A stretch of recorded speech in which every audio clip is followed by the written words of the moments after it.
a beer drinking buddy from Chicago. Yeah, man. Great to be on your show. You're something. I've been meaning to ask you, how did you and John Prine come up with the idea to write such an outrageous song as a perfect country and western song?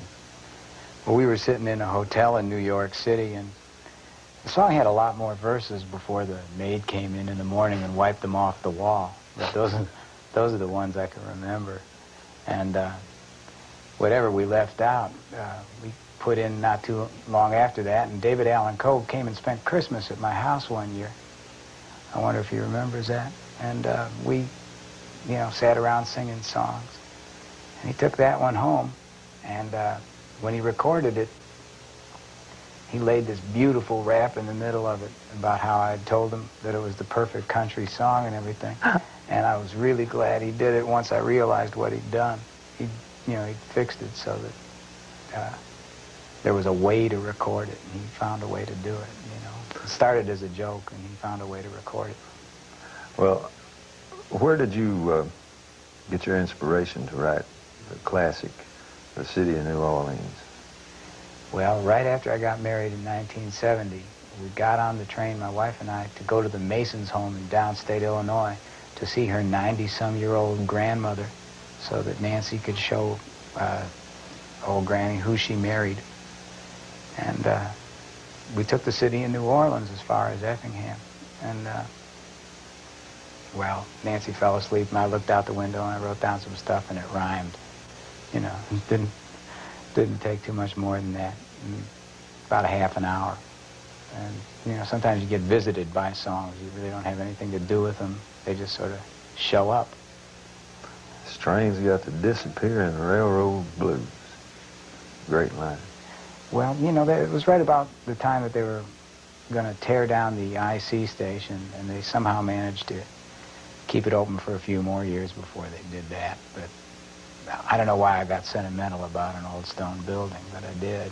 Well, I'm glad you did. Did you have any idea that when the first men walked on the moon, that they'd wake up every morning to the strains of a song that you had written? Did you know it? I didn't know it was going to happen, but the capsule's name was America, right? That was the name of the ship that went up there. And so that was NASA's joke, I guess. Good morning, America. No, that gives me chills every time I hear it. Oh, I loved it, but I think they were just trying to, find some, how would you like to be Reveille? You know what I'm saying? I bet those guys hated that song by the end of it. I know you actually got your start in Chicago. Because you and I hung out together down in Old Town. But there's a lot of songwriters from Chicago that I'm close to. The three that come to mind right off the top of my head, of course, is you, Shel Silverstein, and John Prine. What are some of the other writers that came out of that Old Town area? Well, there's a girl named Bonnie Kolock who wrote and sang some wonderful songs in the 70s. She didn't get a lot of attention, but she's still playing. I think it'd be crazy for a songwriter not to tell you that Willie Dixon is probably the most prolific, great songwriter that pop music has seen. And he started out just writing blues songs for Muddy Waters to sing, and stuff like that. And he's one of the great ones. He can make Pitch a Wang Dang Doodle All Night Long come out good. See? So we used to listen to all that stuff, all the blues and all. There's some young guys there. I've heard some of them. There's a guy named Harry Waller and a guy named Mike Jordan, who's a really good songwriter. A fellow named Tom Dundee. That guy lives out west now. Tom sent me some tapes I listened to. He's a really interesting writer. Yeah, so there's always a few guys, right? And but you got to be discovered.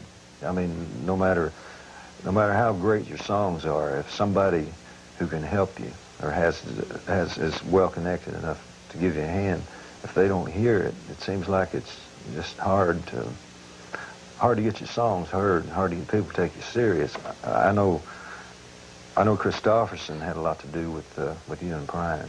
Yeah, he sure did. He was playing at a place called The Quiet Night. It was owned by a guy named Richard Harding. And Dick Harding gave me the job of opening for Chris for 5 nights for $25 a night. It was big bread at the time, I'm telling you. It was an important gig. The rent was only $90 a month. I mean, that was a serious gig. And in the process, got to meet Chris and his band, the most gracious bunch of people I'd ever seen. And they took us over to Paul Anka's hotel room one night. And the next thing I knew, John Prine and I were in New York. John was signing Jerry Wexler's desk. And I was the player to be named later in Paul Anka's Buddha contract, so I got to make a couple of albums for them. It worked out great. I heard you fooling around with a song a while ago that was, sounded like something that you would write. So, Talk Backwards. Yeah, I was in a language lab in high school trying to learn how to speak German.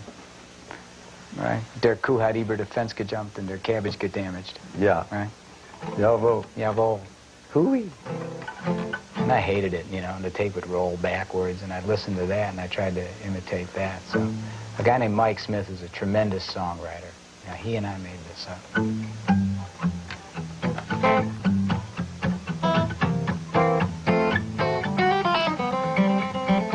Hey, everybody, wherever you are, there's a new way of talking, and it's going to go far. Take the letters and the words, turn them all around, say the last one first, and check out the sound. Talk backwards. Now, I know what you're thinking. It sure sounds strange. You talk forward so long that it's hard to change, but it's just like metric once you get the drift. Twist your tongue, give your palate a lift, you take your favorite phrase, and you read it in the mirror. Practice that about a half a year, and straw cab genie-clat me em to cool. You're a regular talking bass-ackwards fool. Talk backwards. No laughing by the camera crew.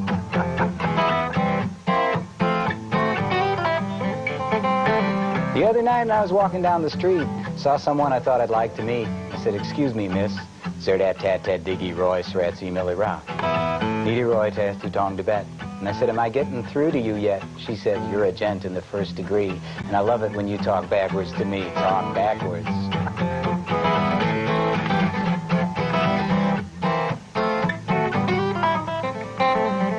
Talking backwards is sweeping the nation. Talking backwards, the new sensation. You amaze your friends when you start to rap. Don't say pass the butter, say redabet sap. Go out with someone and you're a little shy. Don't say I love you, say you oi evil eye. You oi evil eye and I always will. See if it doesn't take off the chill. Talk backwards.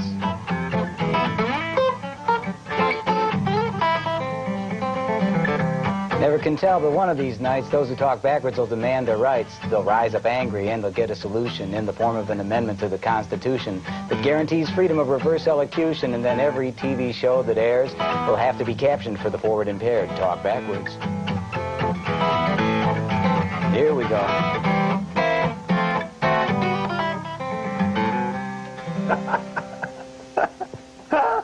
Oh, I got to ask you something before we go. We got to go to commercial here in a second. What are these red pajamas on your latest album? What does that mean? Oh, that's our own label. You know, I noticed there weren't a whole lot of record companies coming up to my house with big wheelbarrows full of money to sign me up. They very seldom do that. You know, so we just put this out ourselves. And that was my kid's favorite Pete Seeger children's song. I know a little girl named, well, wears red pajamas, red pajamas, red I know the pajamas. song. Yeah, so Well, all this is for them anyhow. that's great. It's a good picture on the cover. Yeah, We're going to do guy's got a lot of hair. We're going to do a commercial, and then we'll be right back.